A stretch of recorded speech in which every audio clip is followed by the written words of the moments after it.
Hello folks, Mr. Kraken here once again, bringing you an informational video. So this is a Dungeons & Dragons token design tutorial on how to draw a Twig Blight. The reason that this tutorial is here is because I've started playing D&D 5th edition. I am the Dungeon Master and I design campaigns and stuff.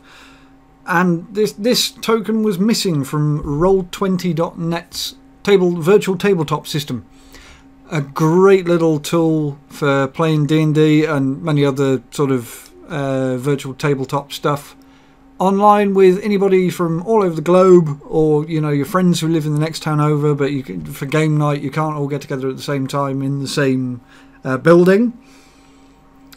There's loads of tokens already on Roll20. However, some of them are paid for on the marketplace, some just don't look all that great. But there are some that don't exist, and this is a prime example. I designed this one to use in a campaign that I'm running at the moment, which is running off the starter set for 5th edition, which is the Lost Mines of Phandelver. And there's a certain encounter in that starter set where the group encounter Twig Blights, but I couldn't find a Twig Blight token. So I designed one myself, drew it out, loaded it in, thought that's great. But I'm going to show you how to draw one yourself, because I'm not entirely happy with how this one came out. It looks a bit too fat and a bit too much like an ent.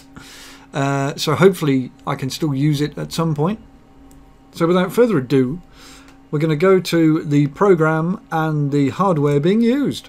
So as you can see, I'm using Photoshop and I'm using a bamboo tablet. For any sort of digital design, I recommend using a tablet, because it just makes it so much easier. If you're trying to draw with a mouse, just don't bother. You're better off drawing on graph paper, or just even just plain paper. Draw it out yourself and then scan it in and just try and sort of hodgepodge colour. But for this sort of thing, we are using the Wacom bamboo tablet. Great little tablet. Sadly, it's not an on-screen display, which gives you a great sense of feeling.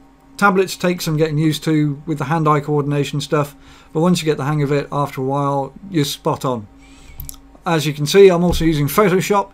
You can get trial versions of this from Adobe themselves. I believe there's student editions, but if you haven't got the cash for it, I'd say get yourself GIMP. The basic principles will be the same, but the UI will be different and certain things will be different. So what we're going to do is start a new file, and what we're going to do is go by the Roll20 sort of recommended settings. So you want quite a large token image. It doesn't matter what size you're making, they say that the minimum should be 512 by 512. So that's exactly what I'm going to do, just make the minimum, because this is for a small token. If I was doing a dragon, then it would probably be much larger. But for this, all we really need is 512 by 512. Leave the background as it is for now, but what you want to do, first of all, is hit the new layer tab, which you can't quite see thanks to my little picture-in-picture there.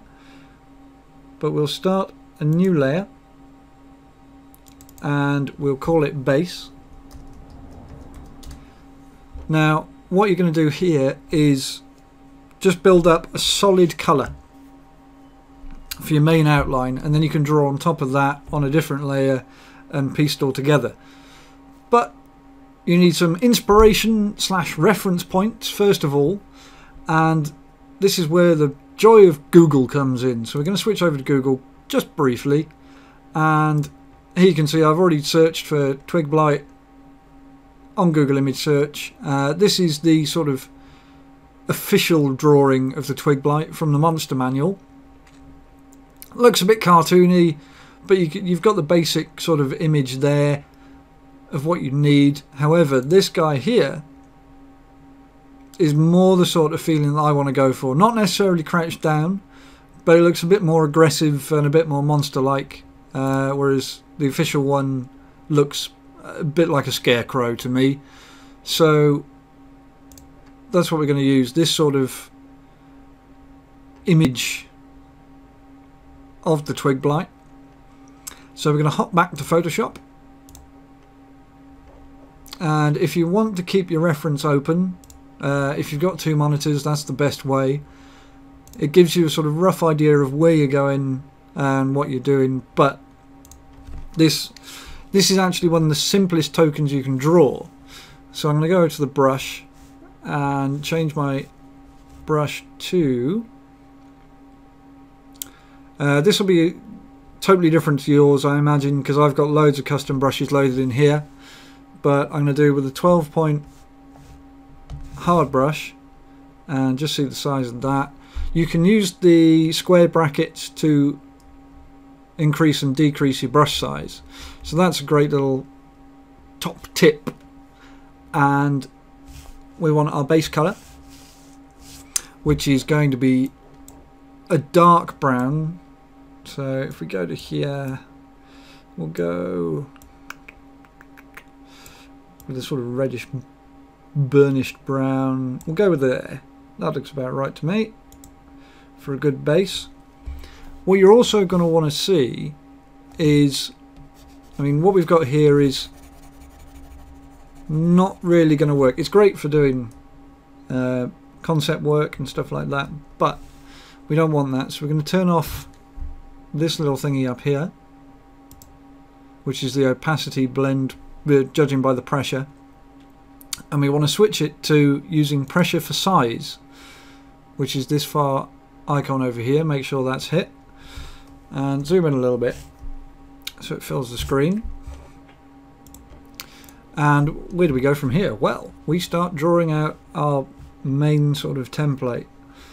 I'm just going to do a quick squiggle just to demonstrate the pressure settings.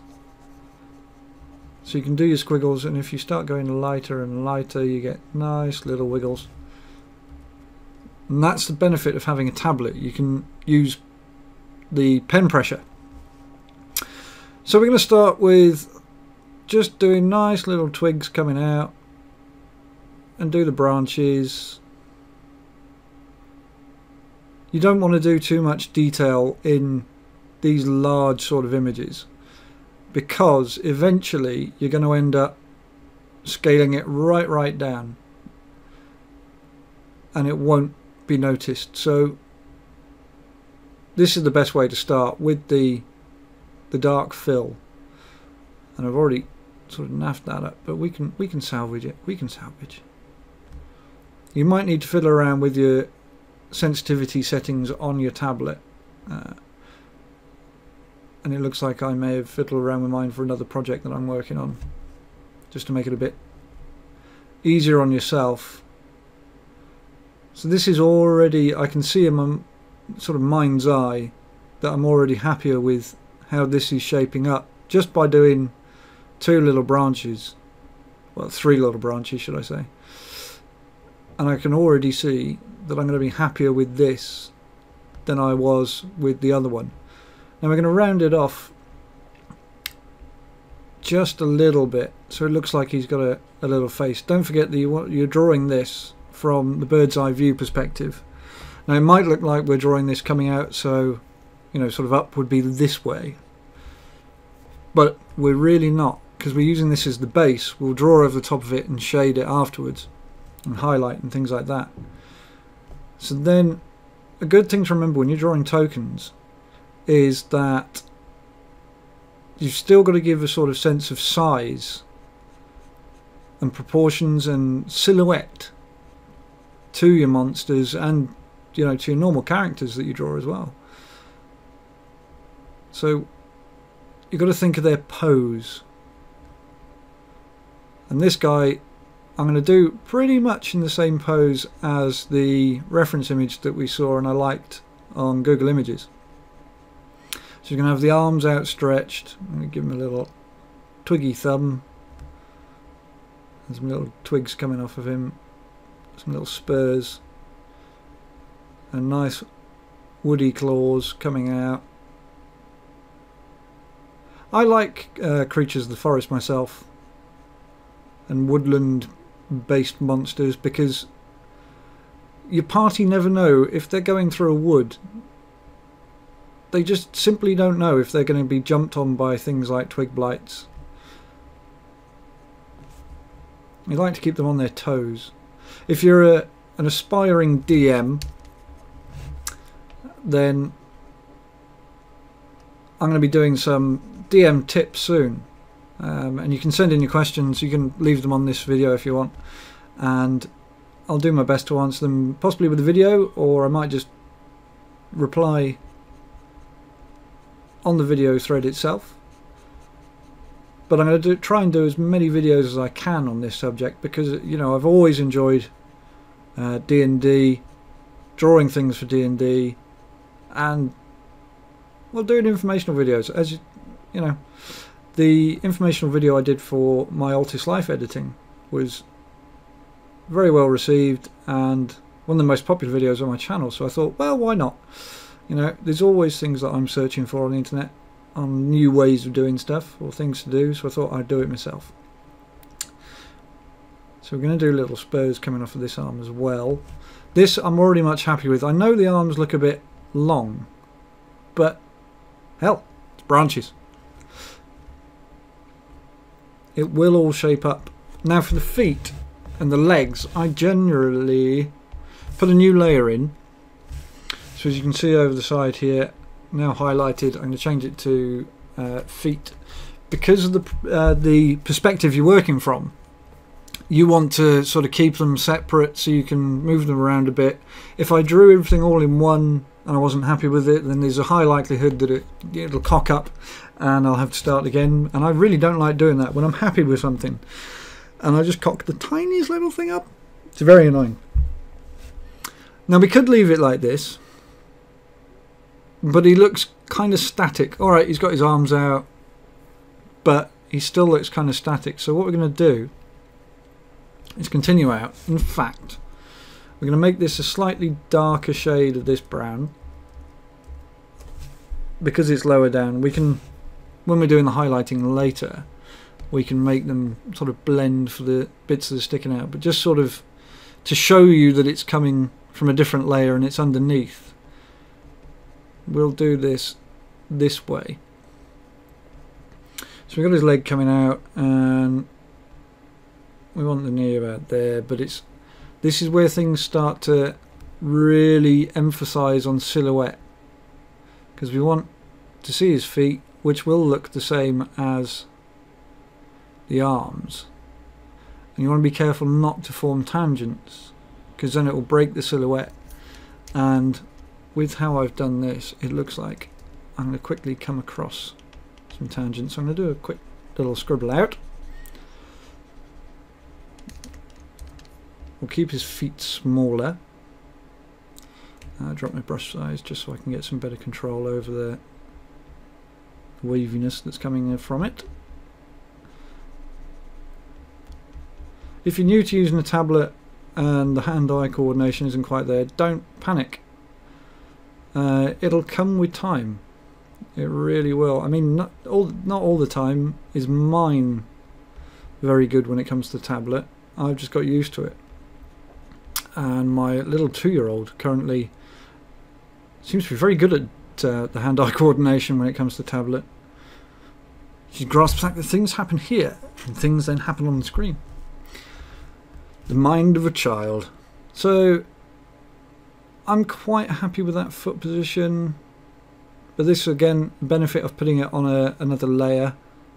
You can try it this way around if you think that it's going to look better on the opposite side, which it might actually, because he's stepping forward. Yeah, that works for me, that works, although he's a bit close there. So we'll do that. Now for the back, this is where it gets a bit more tricky to try and sort of separate it from the top of the Twig Blight here. So might just leave it as 1 foot, might see what it looks like now, bring the second one this side, and I can already sort of get the feeling that I'm not going to like the way it turns out having it like this. If we go back to the one I did before, you've got the foot coming out here, and if I just draw an overlay, got the foot coming out this way, and the other foot sort of stepped in behind, so it looks like he's stepping forward. But with this one, see, that just doesn't look right to me, so I'm going to get rid of that. In fact, I'm going to do it pretty much like it was. Get rid of all of it. There we go. Now you might ask why I'm drawing this so small on the canvas that's already small. Well, for a Twig Blight, they are small creatures, and as per the DM guide or the monster manual, that means they're about 2 foot to 4 foot, and your average square on a D&D combat map, on a dungeon tile so to speak, is 5 foot. And so what we'll end up doing is scaling it to fit on the base tile in a certain position. There we go, that's a bit better. I much prefer that. Now you've got your base done, and you've got your silhouette done. Looks fine, but we want to give it a bit more detail. Now for that, what I'm going to do is take the base colour that we used and then take it up a notch. Here we go. And put another layer on top of the base. I'm not going to name it just now. And we're going to draw some more branches, so it gives it that layering. And from the sort of evil looking reference, this is the same sort of style. You've got the branches coming out directly from the top of the head as well as along the back, and that's what we're sort of going for here. It's just give it that extra depth. As you know, if you're playing on Roll20 and things like that, you want your tokens to look three-dimensional. I mean, I hate seeing tokens that are just, you know, circles with a little face drawn in them. I don't see the point in that, really. And I believe the 4th edition set came with those tokens for use on a physical playmat, and that really sort of disappointed me, because even if it's just, you know, a stand-up, that's a lot better for your physical stuff. But I digress on a little D&D rant there. Alrighty, so we've got our twigs coming off, and we can do a couple more coming off the arms just to give that depth again, like I said. And now what we want to do is start adding our detailing in, and for this I'm going to turn on the opacity on pressure, as well as having the size judged by pressure. And we're going to start dark. Actually, we're going to start light. We'll go with the highlights first. Go with the highlight reel for the wrestling fans. Name this one high. You might have your own way of layering and your naming convention, so to speak, but I just do it the way I do. And for this, I'm going to zoom in just to get the gentle strokes, building up certain spots for the highlighting. I'm actually going to make this a little bit richer on the colour, just to see how that plays, and it should benefit the style there. Yeah, much better. So I'm going to highlight. What you want to do is give it some depth, like I said, with adding on these layers here. You want to give it some extra depth, make it look more 3D.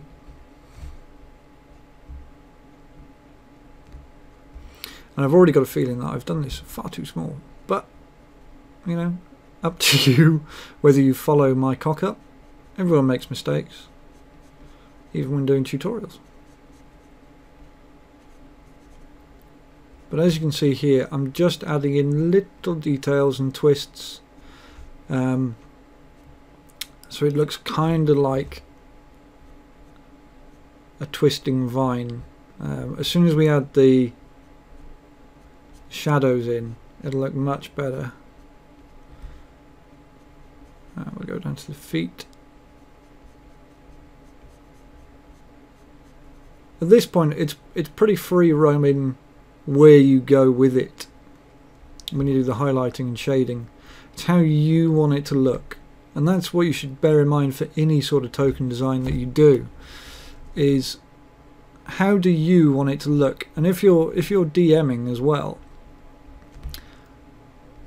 how much do you want to rely on the tokens for your description? I mean, I don't tend to do too much detail because I like narrative, and I like to verbally explain to my players what they see, and tokens are just a handy way of giving them a rough sort of way of seeing what's going on. And if you give them too much detail, then they might rely on that rather than what you're telling them. But a little bit of detail always helps. It's a visual aid to tell your story and for them to tell theirs. So after all, you're just the DM. What do you know, eh? You just made the campaign. Yeah, like I said, if you have got any DMing questions, or how could I do this in my world, or is there a certain way you prefer to do something, then do feel free to ask me. So next time I do a tutorial, I can answer those questions as I'm going, rather than just thinking of things to say, because that gets pretty boring pretty quick, I'm sure. Let me know in the comments. So as you can see, I'm just adding little details just to bring it a little bit more 3D-ish.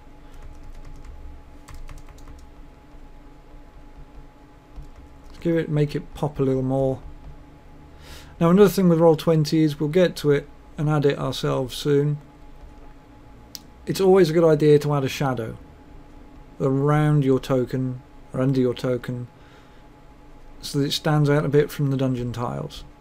Now with woodland creatures, the Twig Blight in particular, you're going to be in wooded areas, grass areas, so it needs to stand out from that.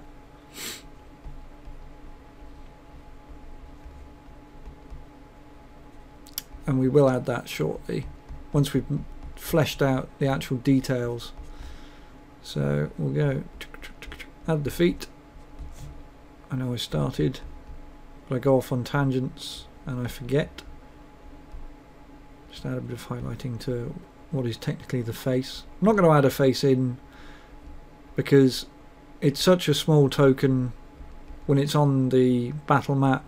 I don't see a point in adding in too much facial details or things like that. Now the only reason we're detailing this as we are is, like I said, just to flesh it out and make it pop.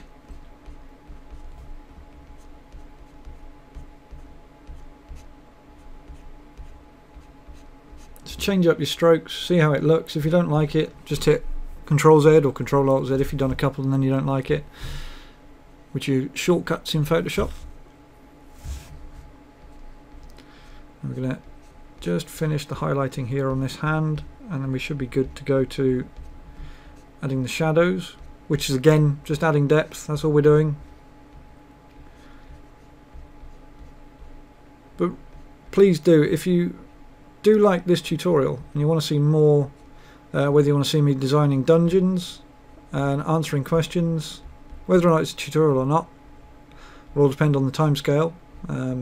What I'm doing myself, because obviously I've got to run games and work and life and everything like that.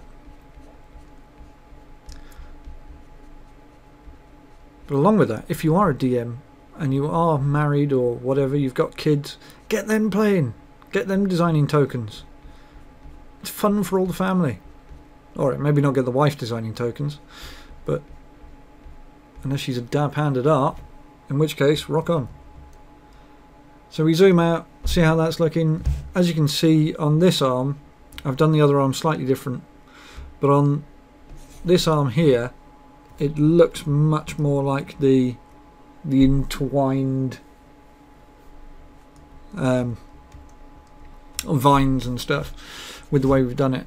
So I much prefer that to the traditional sort of highlighting style of going on muscles and things like that. So we're going to do that just quickly. Don't need too much on this arm. We'll wrap it around. See how we do.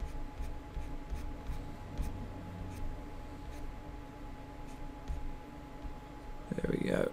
Add a quick one in underneath so it looks like that. Make it shinier, and then bring this out. Alright, there we go. I'm pretty happy with that, the way that's looking with the highlights. So we'll go to the shadows. So the best thing I'd do is grab this dark brown that we used for the feet, make a new layer and call it shadow. Now I used to keep the highlights and the shadows all on the same layer, but when you're first starting out, use the layers system to your advantage. I really can't recommend that enough. So I'm going to make the brush a bit bigger so we can apply more liberal strokes with the shadows, because when you're shading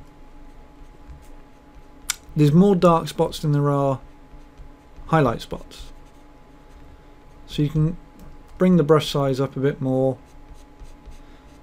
and it helps fade the highlights. This is just my personal preferred method of doing it. You might find that you prefer doing the shadows first, then adding the highlights on top, but this is just me.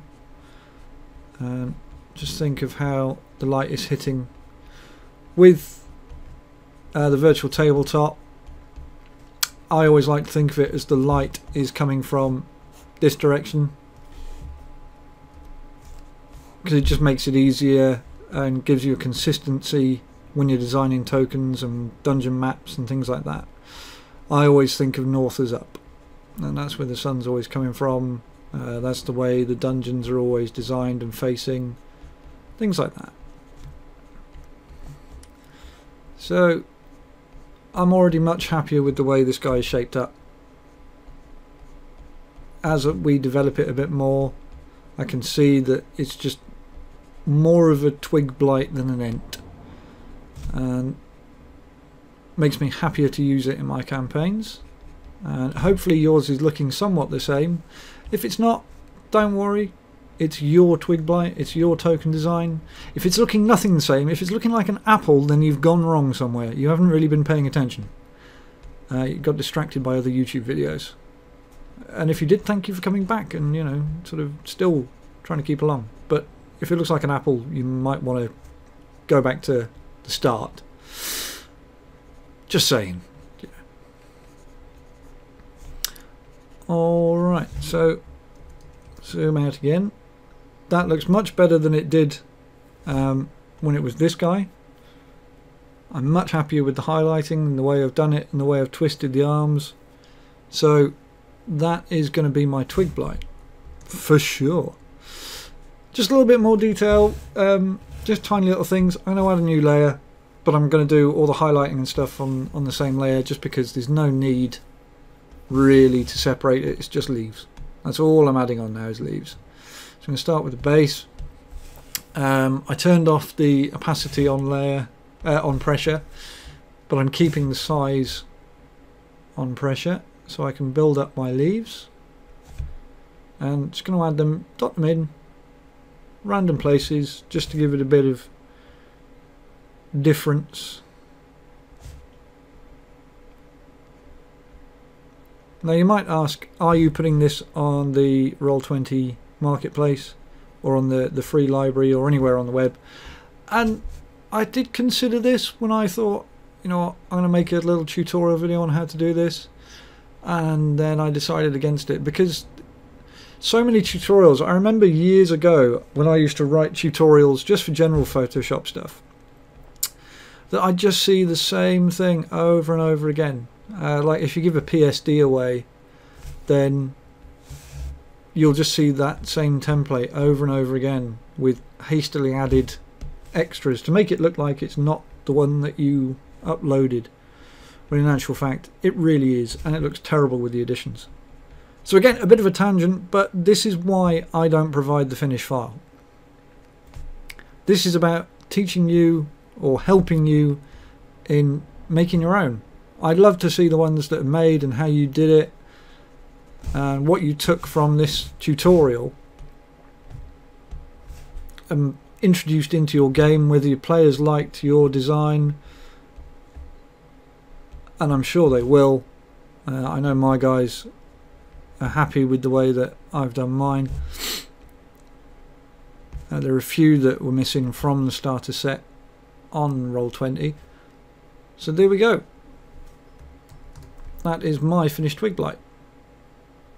I'm perfectly happy with him, and I've just seen that branch that I've missed out, but I'm just going to get rid of it quite simply because it's got enough detail in my eye and I'm more than happy with.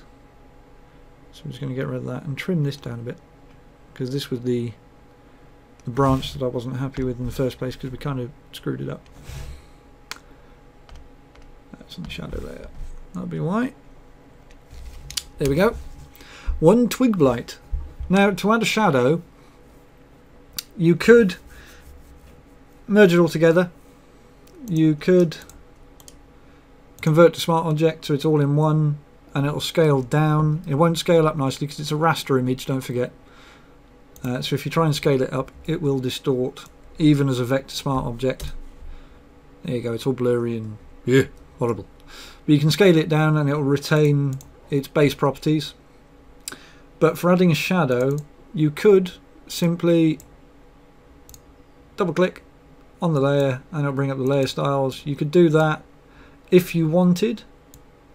You can add your shadow like that, which, you know, isn't such a bad thing sometimes. I'm not a big fan of doing it that way.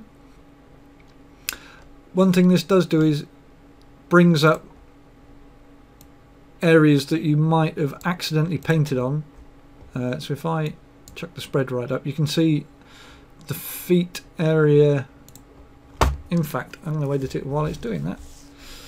So, but I converted it to Smart Object. You can see little areas where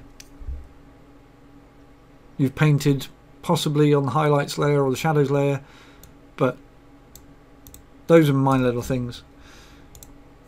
In terms of shadowing, I generally do it this way. I get an ellipse shape tool and I open it up and I make it full size, and then I go to Filter, Blur, Gaussian Blur. It asks if you are sure you want to do that because it will rasterize it. Yep, no problem at all. And I make it nice and big like that. Convert it to Smart Object and then transform that little bugger so we can get the sort of desired shape.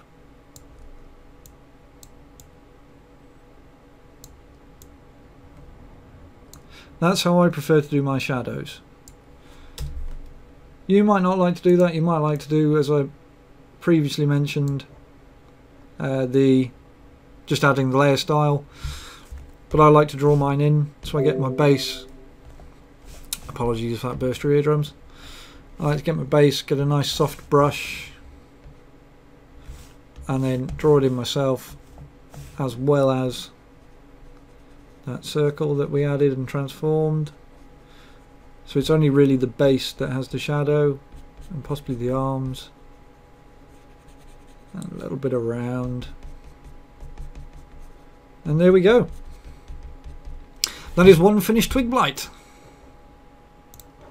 Of course, if you're putting it on Roll20, make sure you get rid of the white background, make it transparent, and box it in like so. crop it so it just gets your blight in, because otherwise when you put it on your dungeon tile it'll look skewy. There you have it, guys. Thank you very much for tuning in. If you would like to see more tutorials, don't forget to comment below and ask me how I would draw something, or if it's a Dungeons & Dragons related comment, then feel free to ask and I will reply, or I will make a video, not necessarily as long as this one. Thank you for sticking with it. Don't forget to subscribe. Goodbye!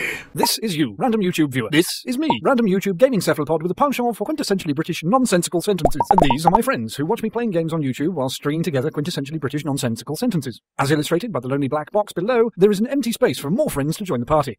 You too could become a friend of the Kraken and gain untold insights into the world of gaming and the Queen's English by following one simple step. That step, pressing that little red subscribe button. Doing so will let you know when I upload new content, which is normally thrice weekly.